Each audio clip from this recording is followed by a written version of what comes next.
balik lagi channel aku, Istriku Semawardani. Nah, jadi sekarang di video ini aku pengen bikin praktikum apa aja sih yang ada di Fakultas Psikologi.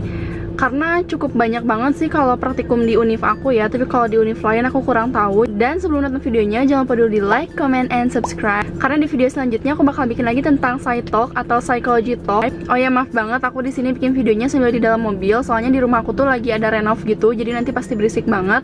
Makanya sekarang aku mau di mobil aja bikinnya, tapi kita sambil jalan-jalan biar enak juga sambil ngobrol-ngobrol gitu. Langsung kita mulai aja videonya. Keep on watching.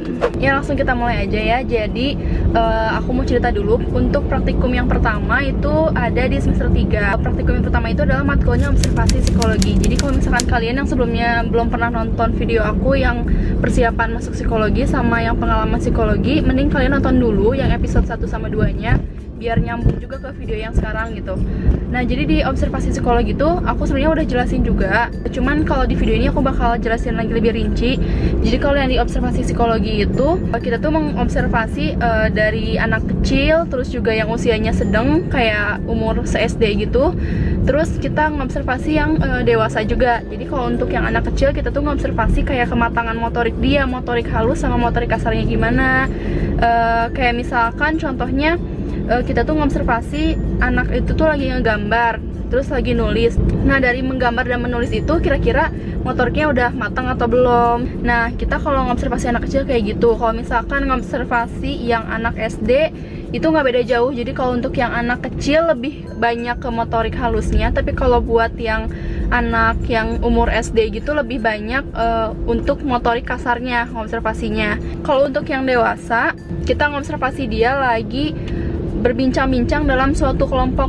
Jadi gini, jadi di observasi itu ada 4 metode. Yang pertama itu ada checklist, terus ada metode yang rating scale.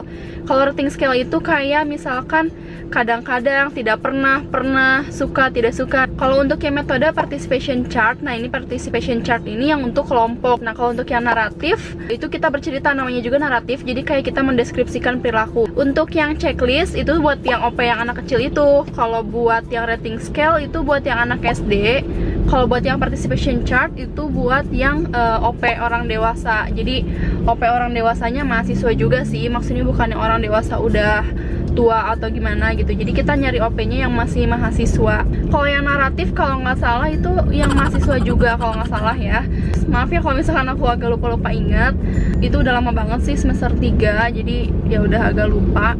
Nah, kalau untuk yang observasi kayak gitu sih. Jadi intinya si observasi itu kita kayak mengamati perilaku seseorang aja gitu. Nah, itu yang praktikum pertama. Kalau untuk yang praktikum kedua, itu ada praktikum yang PTP yang udah pernah aku bilang juga di video sebelumnya. Jadi PTP itu pengenalan tes psikologi atau mungkin bisa dibilang psikotes lah ya. Kalau misalkan di univ lain aku nggak tahu namanya apa, soalnya waktu aku nanya ke fakultas psikologi di univ lain katanya namanya tuh bukan PTP, cuman intinya ya sama kayak belajar tentang psikotes gitu. Nah, kalau di PTP kita tuh belajar kayak kita jadi tester psikotes. Nah, tester psikotes itu apa sih? Jadi tester psikotes itu orang yang nge-psikotes kalian gitu. Jadi kalau misalkan kalian yang kemarin-kemarin pernah ikut psikotes, nah si orang yang ngetes kalian tuh namanya tester. Jadi kita tuh belajar buat jadi si testernya gitu. Jadi kita tuh mempelajari si alat tesnya lah gitu. Jadi apa aja sih yang dites di psikotes tuh apa aja gitu. Kita mempelajari itu, sama kita mempelajari gimana sih cara jadi testernya, cara memberikan instruksi dan sebagainya. Nah, jadi di praktikum yang PTP ini kita tuh kan untuk awal-awal pertemuan kita tuh kayak role play-nya. Kalau role play itu kayak kita tampil di depan teman-teman lah gitu ya. Jadi kita latihan di depan teman-teman, cara kita memberikan instruksi psikotes. Nah, itu pas awal-awal. Nanti setelah akhir pertemuan itu kita bakal langsung terjun untuk jadi tester psikotes yang sebenarnya. Jadi kita tuh beneran jadi tester gitu. Cuman si orang yang kita tes tuh OP. Jadi OP itu objek penelitian. Objek penelitian itu nama lainnya subjek penelitian atau subjek praktikum lah ya. Jadi itu sama-sama aja sih. Nah, nanti kita bakal ngerekrut sekitar 10 orang kalau nggak salah ya, 10 orang buat jadi OP kita. Jadi nanti si 10 orang itu suruh diem di dalam kelas. Jadi pura-puranya mereka tuh tes, kita yang pura-pura jadi tester. Tapi kita jadi testernya kayak beneran gitu loh. Cuman itu tuh kayak si orang yang ditesnya bohongan gitu. Jadi mereka tuh kayak relawan doang, pura-pura jadi peserta lah gitu intinya. Walaupun sebenarnya itu kan bukan tes beneran, tapi itu kayak seakan-akan kita tuh kayak ngetes beneran gitu. Nah, itu untuk yang di akhir pertemuan di yang PTP itu. Oh ya, aku lupa bilang, untuk yang di observasi psikologi itu sistem penilaiannya gimana sih? Jadi sistem penilaiannya itu 50% praktikum, 50% teori. Jadi kalian di observasi psikologi nggak cuman praktikum doang, kalian tuh tetap belajar teorinya juga. Jadi 50% teori dan 50% praktikum itu maksudnya apa sih? Jadi 50% teorinya itu misalnya sistem penilaiannya itu 20% nilai UAS, 20% nilai UTS, 10% lagi nilai kuis atau nilai tugas.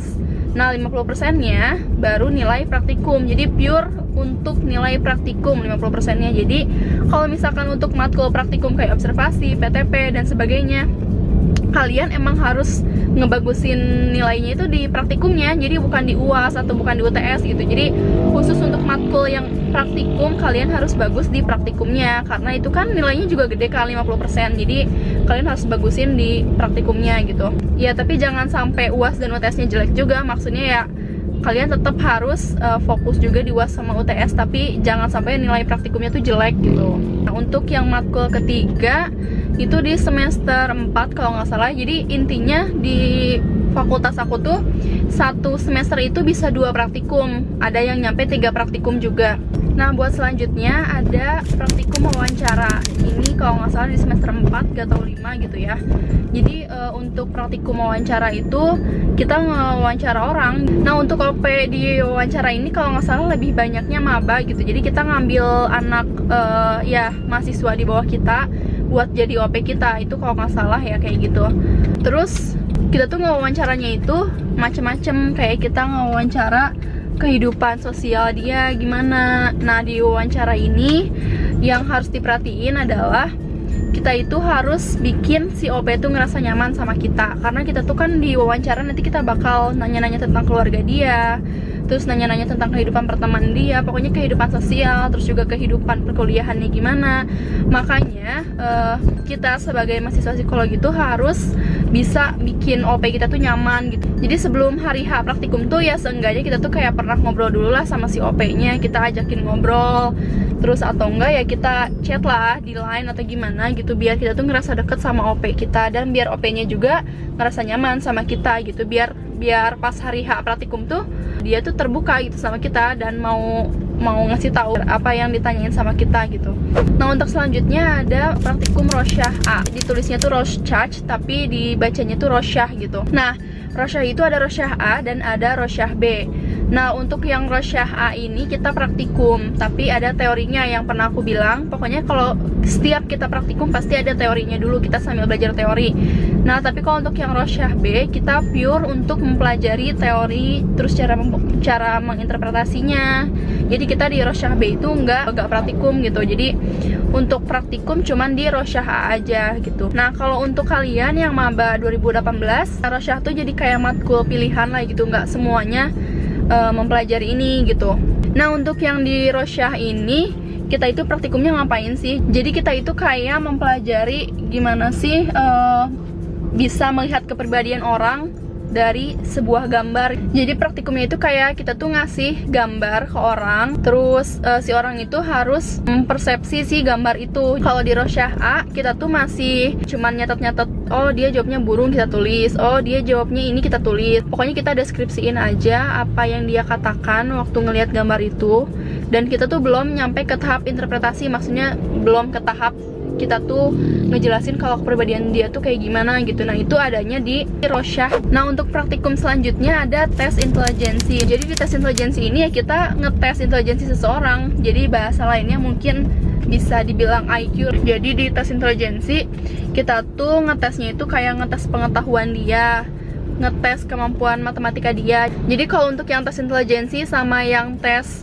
psikotes sama-sama bisa menjelaskan si intelijensi seseorang, tapi jenis tesnya itu beda gitu. Jadi kalau di tes intelijensi itu nama tesnya itu ada tes WB, tes WISC.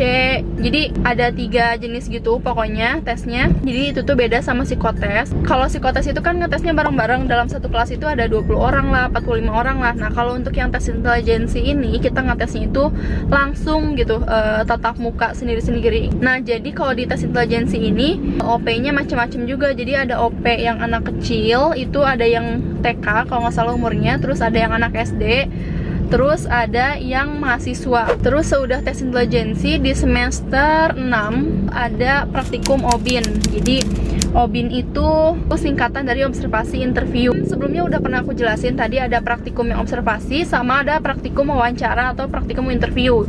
Nah, kalau di semester 6 ini kita praktikumnya observasi dan interview.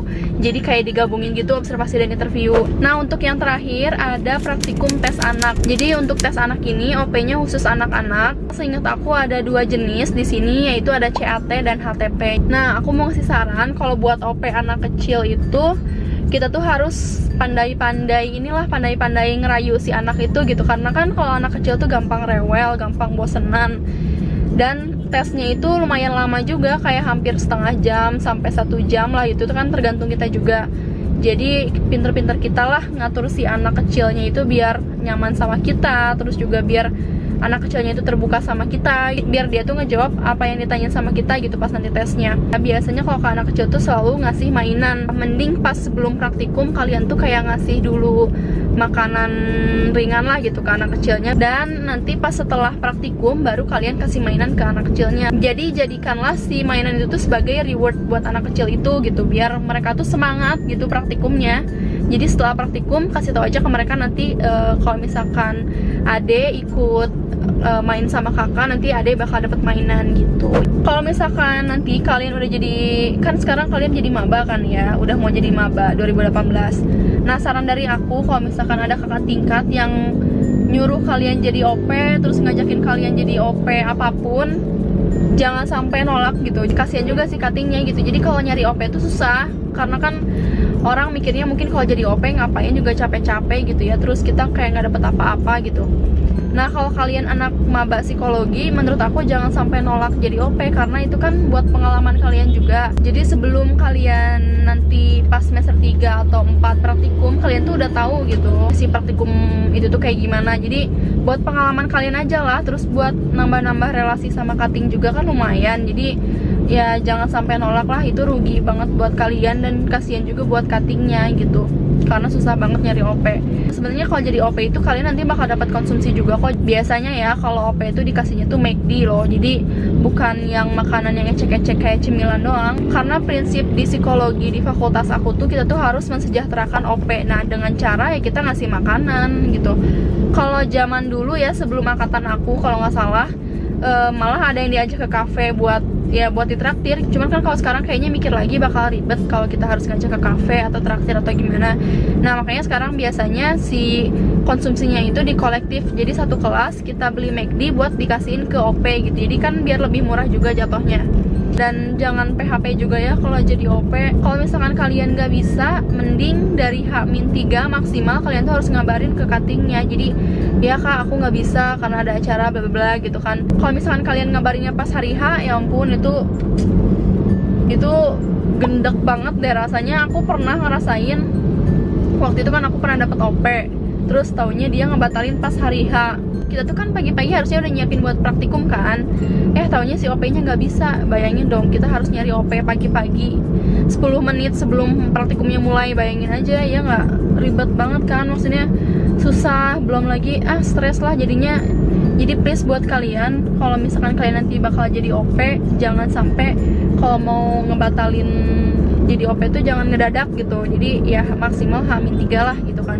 Nah, terus kalau di univ aku, misalkan kalian kebagiannya praktikumnya hari Selasa, dan taunya hari Selasa itu ada tanggal merah, kalian tuh nggak libur, jadi praktikum itu tetap berjalan walaupun tanggal merah, kecuali lebaran atau enggak ada hari-hari tertentu lainnya lah gitu tanggal merahnya. Jadi aku tuh udah sering banget dari kemarin-kemarin kayak praktikum itu hari Sabtu, ada yang praktikum juga hari Senin, dan hari Senin itu tanggal merah. Jadi ya kalau misalkan kalian kebagian praktikumnya tanggal merah, kalau misalkan kalian nyari OP agak susah juga kan. Kadang kan OP suka mikir, tanggal merah malas banget gitu kan. Jadi itu sih yang bikin berat. Kalau misalkan praktikumnya tanggal merah, ya kalian harus siap siaga, kalian harus nyari OP yang emang mau gitu buat dipakai di tanggal merah. Nah, jadi kesimpulannya di univ aku kan tadi udah aku bilang praktikumnya ada 7, tapi kalau di univ lain itu bisa jadi beda lagi. Jadi di univ aku tuh emang melatih banget si